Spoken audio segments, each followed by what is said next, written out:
So हे guys आज डोंगरावर फिरायला जायचंय. माझ्यासोबत आराध्या पण येते बघू शकता आणि एक मित्र आहे तो त्याला घेऊया आणि जाऊया डायरेक्ट तिथं वरती फिरायला. बघू आजचं वातावरण बी मस्त आहे बघू शकता तुम्ही.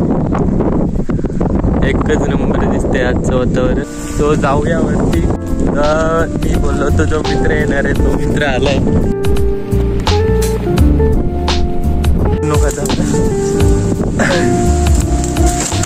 लय खतरनाक रास्ता से जा रहे हैं.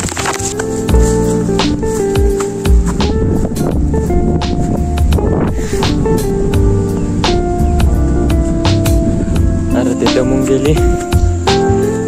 याचा बी काम निघून गेला. सो टॉपला निघून आलोय. अजून थोडस बाकी चढायचं. अजून थोडं वरती जाऊ.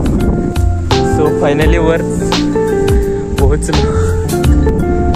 कशा वाटते राही ना तुला वरीस ना. कसं वाटतंय तुला वरती येऊन. सो वातावरण पुढे चेंज होऊन गेलेले. घरी गेलो तर तेव्हा ऊन होता आणि इकडं आलो तेव्हा पावसाचं वातावरण झालेलं आहे. बघू शकता तुम्ही इथं खाली दिसते ते आंबोली.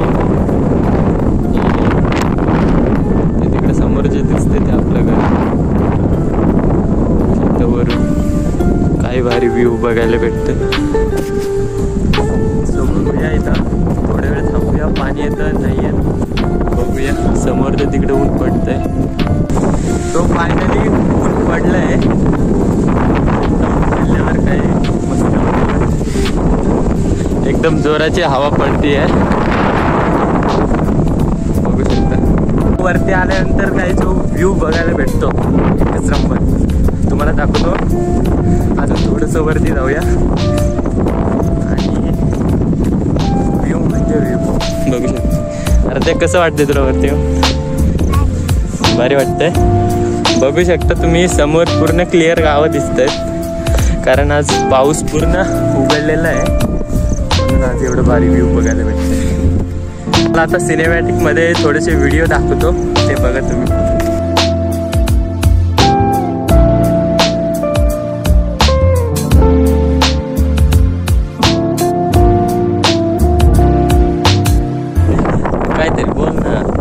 हाय दोस्तों प्लीज सब्सक्राइब.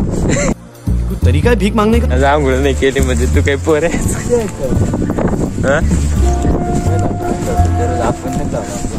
आणि ज्ञानेश्वर हमारा बिर्याणी का तो फिरून झालाय. थोड्या वेळ तो बसू जातोय घरी. आमचं फिरून कंप्लीट झालेलं आहे. आराध्या पुढे जाते. ज्ञानेश्वरला तर जास्तच घाई झाली त्याच्यामुळे तो आज बैल पोळा आहे म्हणून तो जरा घाईने जातोय घरी. घरून त्याच्या बायकोचा फोन आलेला आहे. आजसाठी एवढंच. भेटूया पुढच्या व्लॉग मध्ये.